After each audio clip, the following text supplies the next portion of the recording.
Alors, bienvenue de ce journal de célébrité les gossips. Donc, on va parler de Lumumba Veya. Enfin, son secret est révélé. L'homme aurait consulté des féticheurs pour tenir aussi longtemps debout. On en parle en détail. Céline Banza, nouvelle chanson Femme parfaite. Tiens, on parlait des femmes tout à l'heure.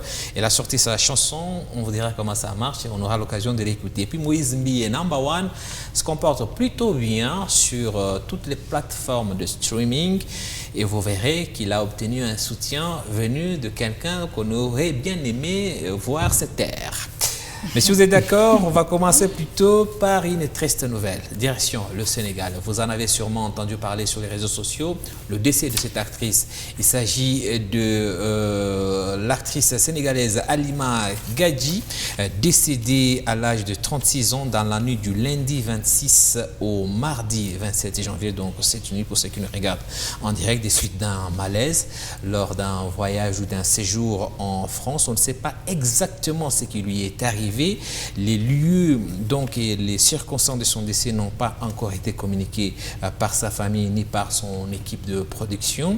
Halima Gadji, actrice connue pour son rôle dans la célèbre série africaine et sénégalaise Maîtresse d'un homme marié. Vous en avez tous entendu parler, vous avez sûrement vu quelques épisodes.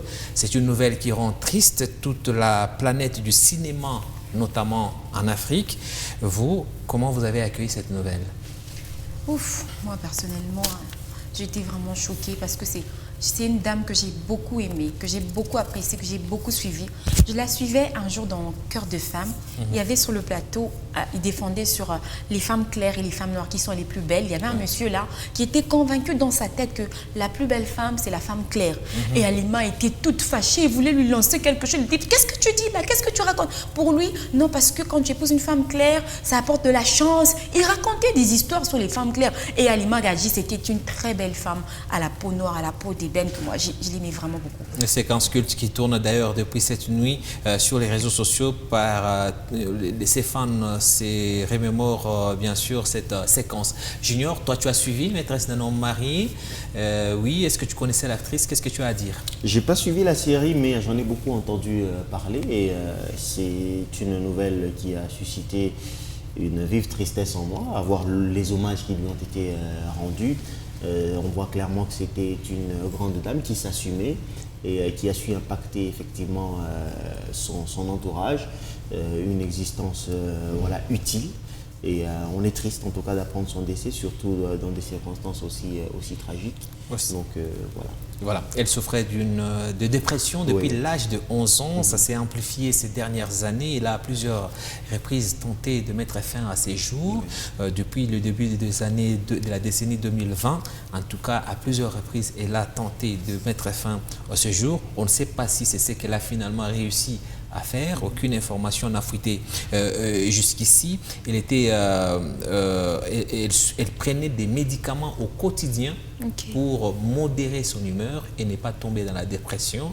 Et à chaque fois qu'elle loupait un jour sans prendre ses produits, eh ben, elle se mettait à faire de live sur les réseaux sociaux, faisant des révélations. La dernière fois, c'était l'année dernière, où elle a révélé avoir été victime d'un viol, accusant de gens, citant des noms, etc., etc., à propos de sa maladie, sa dépression.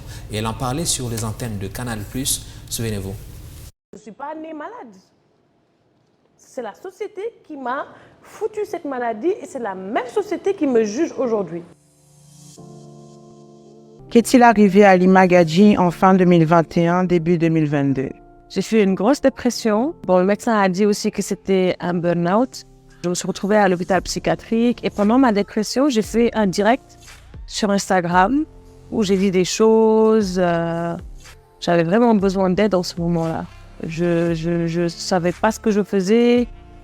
J'ai failli mettre fin à ma vie et voilà. Je trouve qu'en Afrique, et surtout du côté de l'Afrique de l'Ouest, la santé mentale est abordée comme un sujet tabou, une maladie de sorcellerie. Et les gens qui souffrent de santé mentale sont toujours stigmatisés. On n'arrive pas à donner un nom à ton mal. Moi, je souffre de santé mentale depuis mon enfance. Les gens n'ont pas honte à dire qu'ils sont asthmatiques ou qu'ils ont le diabète, mais ils ont peur de dire qu'ils ont des problèmes de santé mentale parce que justement la société prend ces gens comme des fous. J'ai voulu en parler pour venir en aide aux gens qui étaient dans le même cas que moi et qui pensaient que c'était des handicapés. Le problème de santé mentale en Afrique, c'est un mal incompris. Même ici en RDC, lorsque quelqu'un disjoncte un peu, on pense directement qu'il a touché au gris-gris et que ce sont les fétiches qui sont en train de le travailler. Quelle est votre vision sur cette chose? Est-ce qu'il faut qu'on change de point de vue et comment s'y prendre? Moi, je dis déjà que cette histoire de santé mentale est réelle. Moi, personnellement, j'en ai souffert en 2022, j'en ai vraiment souffert. Et on n'arrivait pas à mettre le nom sur ce qui me dérangeait, en fait. Okay. Bon, en tant que chrétienne et tout, surtout dans les églises. Je vais insister. C'est dans les églises où on amplifie encore les choses. Au lieu que le pasteur lui-même n'a pas l'information sur ce qui te dérange, il va te dire que tu as les démons et tout. Pendant qu'on te dit que tu as les démons, tu t'enfonces encore dans ta peur, dans ton anxiété, tes angoisses et tu déprimes encore plus. Moi, je crois qu'à un moment donné, c'est bien d'étudier la théologie, mais chers pasteurs, faites aussi un peu de psychologie pour vos fidèles. Parce qu'il y a beaucoup de personnes là, pas plus tard qu'aujourd'hui, j'ai parlé avec une dame, elle a dit, elle a été aussi dépressive pendant un temps. Elle a même eu ce qu'elle cherchait, mais même en ayant ce qu'elle cherchait, elle a été malade. Donc, beaucoup de personnes souffrent de cette maladie sans le savoir ou elles ont honte d'en parler parce qu'on va te dire que ce sont les démons. Chères églises, beaucoup d'églises nous montrent la puissance du diable. On en a parlé la semaine dernière. On nous fait voir que le diable est plus puissant que Dieu, alors que nous avons Dieu, alors que Dieu est plus puissant. Donc, c'est quelque chose qui est vraiment sérieux. C'est un sujet très sérieux dont il faudra parler. Si vous sentez qu'il y a des choses qui ne vont pas, cherchez à en parler. Et aussi les psychologues, les psychiatres, ils ont besoin de se faire aussi de l'argent dans ces domaines. Ces pauvres thérapeutes, ils n'ont pas assez d'argent parce que les gens ne vont pas aller les consulter. Les gens ne savent pas quoi faire, à qui se tourner, à qui se vouer. En plus, des fois, lorsque vous allez à l'hôpital, vous racontez ça. Les médecins eux-mêmes, ils viennent vous mettre des histoires dans la tête. Ils vous font encore peur. Vous avez peur d'aller même à l'hôpital. Donc, c'est quelque chose qui est réel. Il faudra vraiment, en tout cas, que la société se penche aussi sur cette question de santé mentale. Merci Déborah pour ce témoignage et bravo d'avoir réussi de sortir de là. Junior, on mystifie trop les problèmes mentaux. Exactement. C'est triste de constater que la société africaine est tombée dans une banalisation de tout ce qui est lié justement au psychique de l'homme. Les gens ont des problèmes autour de nous. Et il faut arrêter de banaliser la chose. Quand quelqu'un vous dit qu'il ne se sent pas bien mentalement, essayez de comprendre et de l'accompagner. C'est triste de voir que dans nos sociétés, les psychologues, il n'en existe presque pas. Et pourtant, c'est essentiel pour comprendre justement. Vous savez, j'ai une amie qui, il y a quelques mois, voulait également se donner la mort. Et en ayant pris le temps de l'écouter, j'ai fini par comprendre que son problème, c'est justement le fait de ne pas être compris par son entourage. C'était juste ça. C'est aussi simple que ça. Oui. Donc, en soi... Et elle a mal, elle en a souffert. Voilà. Donc, elle a sa manière de penser, mais au lieu que son entourage fasse un effort, on la juge justement. Et la conséquence, c'est que quand elle exprime une fois son ressenti, au regard de la réaction hostile de son entourage, elle se renferme sur elle-même. Voilà. Elle préfère mourir avec ses problèmes, avec ses soucis, plutôt que de les exposer en se disant, de toute façon, on va se moquer de moi, on ne va pas me prendre au sérieux. Et là, j'interpelle les parents, surtout les parents. Chers parents, vos enfants ont des problèmes. Déjà, vous-même, vous ne les comprenez pas. Vous savez, j'ai mon jeune frère qui a repris l'année. Chez nous, ça n'a jamais existé. Hein. À chaque fois, l'année passe tout le temps, on est très intelligent. Mais arrivé en 5e des humanités, il reprend l'année. On n'a pas trop compris ce qui s'est passé. On s'est tous mis à le juger. Maman était en colère. Voilà, tu fais la honte de la famille, etc. Et il est tombé en dépression, sans qu'on s'en rende compte. Et heureusement qu'après, on a récupéré la situation pour lui faire voir que voilà, c'est normal, ça arrive, on va à nouveau te payer les études, vas-y, reprends-toi. Et là, effectivement, il reprend sa vie en main. Donc, les parents, faites un effort, s'il vous plaît, de comprendre vos enfants et de les accompagner. Quand vous voyez quelqu'un dire qu'il ne se sent pas bien psychologiquement, ce n'est pas de la blague. Il a besoin d'amour, il a besoin d'être compris. Halima Gadji, par exemple, j'ai regardé sur Facebook, c'est 1 million d'abonnés. Sur TikTok aussi. Voilà, tout ce monde-là, ne la comprenait pas vraiment. Parfois, certains trouvaient qu'elle exagérait, qu'elle abusait, qu'elle voulait juste attirer de l'attention sur elle-même, alors que c'était un problème. À chaque fois qu'elle faisait une crise, c'était de tonnes de moqueries sur ses réseaux sociaux. Et En fait, finalement, il il faut avait le vivre l'impression pour que le le monde savoir. entier était contre Et c'est elle. aussi la triste réalité des stars, hein, si vous permettez. Ouais. La plupart paraissent joyeuses, etc., avec la belle vie, mais dans le fond, elles souffrent. Elle souffre effectivement. Elle-même, elle l'a dit, c'est une phrase qu'elle a publiée en 2025. Elle dit « Avec tout ce que j'ai vu, mais il y a quand même des gens qui m'envient. » Elle ne comprenait pas en fait comment les gens pouvaient l'envier. La voir, comment elle était souriante, mais elle-même, elle dit « Moi-même, je ne m'envie pas. En tout cas, c'est bien de parler des réseaux sociaux. Regardez, ça c'était sa dernière publication et ça date d'hier. Oh, Oui, ça date d'hier, 16h. Et c'était une publication, elle faisait l'appel aux candidats qui veulent participer à la nouvelle Reine saison 2, qui est sur Canal+, parce qu'elle Ok, travaille ok, avec oui, je vois. Canal+. C'est une publication qui date de 16h45 hier. Donc elle était en forme hier à 16h45. Et elle s'était reprise en main. Hein. Regardez, elle faisait du sport. C'était une femme, en tout cas sur ses réseaux sociaux, qui s'affichait comme étant, ayant pris le contrôle de sa vie. Malheureusement, le pire est arrivé. Et je parlais tout à l'heure de son rôle qu'il a fait connaître, maîtresse d'un homme marié, où elle jouait le rôle de marraine Diane. Voilà. Et est-ce que vous savez qu'avec les producteurs de cette série, ils se sont quittés en queue de poisson? ok. Ah bon? Ah ben oui. À la 3e saison, ils se sont quittés en queue de poisson. Et à l'époque, voici comment est-ce qu'elle expliquait cette sortie de cette série. Tonton maîtresse sans la maîtresse et je suis la maîtresse. Oh! Je suis pas et je serai pas dans la saison 3 de Maîtresse d'un homme marié. Car j'ai décidé de plus travailler avec une production qui respecte pas mon emploi du temps.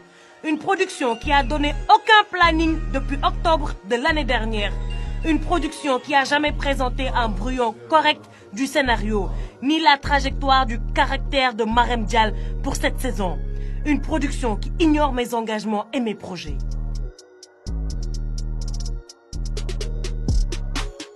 On tourne maîtresse sans la maîtresse et je suis la maîtresse. Tempérament. Ouais. Mais on voit dans sa manière d'être que vraiment il y avait quelque chose qui n'allait pas. Paix à son âme. Venons à présent, ici en République démocratique du Congo. Hier, on parlait de cet homme, Lumumba Veya. Son vrai nom, Michel Kouka, il a reçu ce beau cadeau, cette voiture de la part du ministre national de sport. On va voir sur l'autre photo. Et on avait dit hier que justement, ça va créer des jaloux. D'autres ont dit que ce n'était pas une bonne idée de lui offrir une voiture alors qu'il n'avait pas un toit. Il avait du mal à nouer les deux bouts du mois. Lui offrir une voiture de luxe n'était pas vraiment une bonne idée. Aujourd'hui, on va s'intéresser à un autre problème les concernant. Est-ce que vous vous êtes déjà posé la question de savoir comment il réussissait à rester comme ça pendant 90 minutes sans souffler, sans boire de l'eau, sans bouger? Humainement, ça nous semble impossible, incroyable. Et pendant la CAN, la question lui avait été posée, sa réponse, on va dire qu'elle était un peu floue. Par rapport à votre posture, donc vous restez pendant 90 minutes, donc le bras levé, ça doit être particulièrement compliqué. Est-ce que vous vous entraînez pour faire ça? Oui, ça là c'est un secret pour moi. Mais il y a des fois, je m'entraîne à chaque fois. Oui, je m'entraîne. Je sais que c'est pas facile de faire ça, mais je m'entraîne. Mon secret que donc je glorifie seulement Dieu, hein, je remercie seulement à Dieu parce que c'est lui qui m'a relevé, hein. C'est lui qui m'a révélé, c'est lui qui m'a donné la force, c'est lui qui m'a donné l'endurance. Vous avez noté, j'espère. Ouais. Premièrement, il garde les secrets parce que c'est son secret pour lui. Deuxièmement, de temps en temps, il s'entraîne. Et puis, il remercie Dieu parce que c'est Dieu qui lui a donné l'endurance. En clair, on ne comprend pas c'est quoi son secret, comment il est réussi. Mais ça, c'était avant. Parce que depuis ce week-end, l'homme qui lui aurait donné cette force a décidé de se dévoiler. Oh. Ben oui, parce qu'il a appris que Lumumba Veya a reçu un cadeau. Il veut sa part dans ce cadeau. Il veut sa part de la Jeep reçue du gouvernement congolais. C'est un féticheur donc qui nous dit comment il est arrivé à lui faire faire cet exploit Lumumba Veya. Lumumba Veya natangi yo 3 fois. Papa, ntango yo ya signer contrat epa na ngai ezalaki ya kobatama. Lelo yo ozwi ekomi ke okingandi mutu asali po yo lelo koma bongo. oyo mutu eza na mutu moko boye soi-disant balobaka oye akanga Congo eza ye te oyebi place tokenda mundele ndundu wana oyo asimbelaka mbongo mpo okita apakolaka o $100 wana euta api $100 wana euta epa na nga te lelo nga nasali oyo oza ozwi bambongo ozwi jeep omoni jeep wana soki lelo oye korekompanse nga te na bamakambo oyo biso basinya bakontrat oyo tosina na yo jeep wana ekomela yo ebembe pardon jeep wana ekokomela yo ebembe yo sikoyo napesi yo 2 mois yaka ya kosilisa makambo na yo oyo biso toyokanaki na yo Lumumba nazoyebisa yo ya kosilisa makambo oyo biso toyokanaki na yo.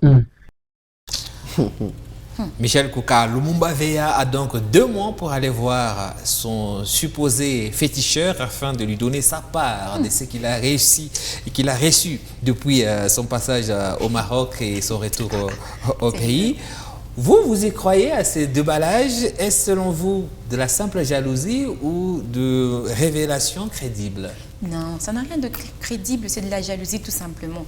Lui, s'il a fait de Lumumba ce qu'il est devenu, il a le pouvoir de faire ce que Lumumba est devenu. En fait, il peut faire ça de lui-même, en fait. Qu'il fasse quelque chose sur sa vie pour que sa vie puisse changer. Tu es capable de créer une Jeep chez ton ami, mais tu es incapable de créer une Jeep chez toi.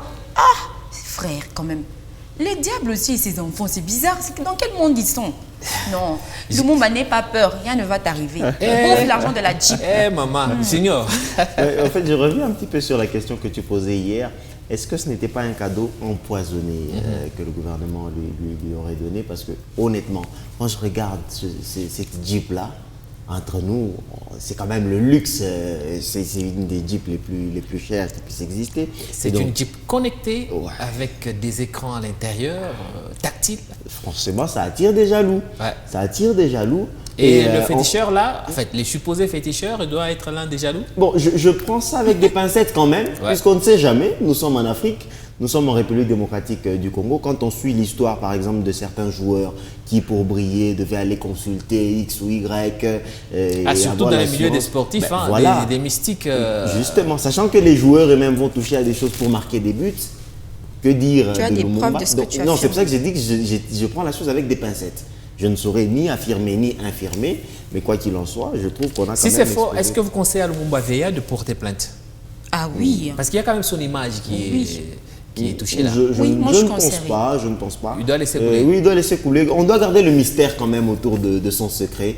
Bon, comme lui-même ne sait pas nous le révéler, gardons le mystère. C'est mieux ainsi. Très bien. On passe à la musique à présent. Céline Banza, c'est elle, la jeune chanteuse révélation de la musique congolaise. Elle vient de sortir une nouvelle chanson.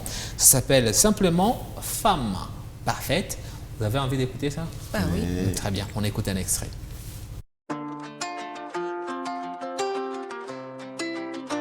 Je veux pas prendre le risque, je ne suis pas une fille parfaite. On peut être une fille fragile, on peut être une fille facile, faut nous prendre comme on est.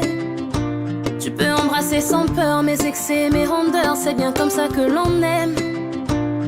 Je serai la plus douce, je serai la moins jalouse, au moins pour la lune de miel. Mais je pourrais pas mentir, te donner les garanties qu'Adam attendait de Ève. Je veux pas prendre le risque de voir notre amour disparaître. Mais tant pis si t'en es triste, je ne suis pas une fille parfaite.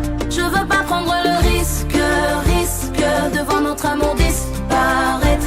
Mais c'est comme ça que j'existe, je ne suis pas une fille parfaite. Moi je vais aimer tes défauts, tes faiblesses je les répare. L'amour le vrai c'est dans les détails, et moi je t'aime dans tous tes détails. Je vais épouser tes défauts, tes faiblesses je les répare. L'amour le vrai c'est dans les détails, et moi je t'aime dans... Lauréate du prix Découverte RFI 2019, Céline Banza, 28 ans d'âge, nous fait donc plaisir avec cette chanson. C'est plutôt fille parfaite et pas femme parfaite. Okay. Il y a la nuance est importante sur la question. Regardez, la chanson est sortie il y a 3 jours sur YouTube. C'est plutôt 28 000 vues en 3 jours. On va dire qu'ils sont moyens. Okay. Ce n'est pas du RJ Kanyera qui était fait à la moitié du million en 24 heures. Maintenant, on va rester toujours dans la musique. Écoutez ça. Kakatango kochawa idemo kwe elinga na moto. Kakatango binyawa idemo kwe elinga na moto. Ah, tu tournes, tous les temps tu tournes dans ma tête. Ah, tu tournes, tous les temps tu tournes dans mon cœur. Nombreux sont ceux qui commentent sur les réseaux sociaux en disant que si Yamomo n'était pas chrétien, il serait plus fort que Fally Ipupa. Ah oui, vous ça, êtes d'accord? Je suis d'accord. Ouais. Surtout quand il chante l'amour là. Ouais, l'album Number One se comporte très bien sur les plateformes de streaming. En tout cas, bon démarrage. Les challenges, il y en a des centaines. Cette chanson, il y a des gens qui font des challenges bizarres, qui fait des challenges qui n'ont rien à voir avec le monde chrétien. Parce que tellement il raconte des choses, il dit Kakandengo Kotiawa, et Demoko et Kotingana Moutou. Dès que je te vois, j'ai des idées dans ma tête. Bon, donc vous voyez, ça nous envoie dans un univers autre. Parmi ceux qui aident le pasteur Moïse Mbié à faire la promotion de cet album, quelqu'un que nous connaissons bien, l'ex du pasteur Mike Kalambay, Peniel Kalambay. Regardez.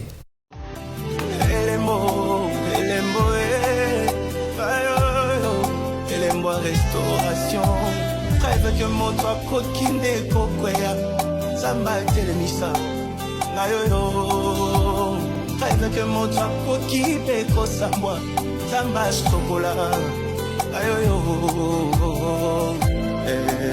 Sili, mon pépé mouelle qui est. Son ex-mari, le père de ses enfants, a sorti un album. On ne l'a pas vu faire des challenges. Là, on la voit aussi motivée sur l'album de Moïse Mbié. Selon vous, elle le fait de bon cœur ou c'est juste pour faire mal à son ex? Oui, question difficile, bien sûr.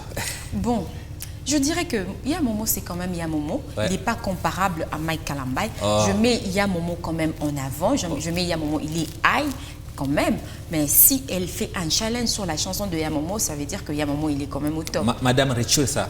Retire ça. Je peux pas retirer. Retire ça. Désolée. Non, mais est-ce que ce n'est pas plutôt parce que la chanson lui parle au regard de tout ce qu'elle a vécu? Et s'il est... Oui, justement, on peut dire que voilà, on l'a calomnié, on a dit son nom, etc. dans des histoires pas très correctes, mais maintenant c'est passé. Je crois que c'est certainement parce que la chanson lui parle, la chanson la touche, elle raconte un petit peu son vécu. On espère que c'est l'unique raison. Parmi ceux qui soutiennent Moïse Mbié avec son nouvel album, il y a également le pasteur Lord Lombo.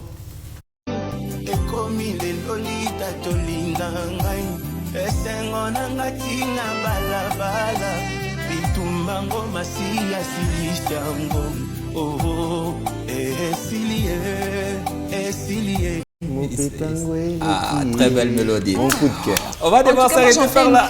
Tu as fait une prière? Ouais. Amen. Merci Junior, merci Alain. Déborah. Merci Alain. On se retrouve pour ce qui me concerne vendredi prochain pour les comptes de Politico. Ce mercredi, Immaculée et toute son équipe seront au rendez-vous pour Cool le Mag. D'ici là, on garde la colle attitude. Bye bye.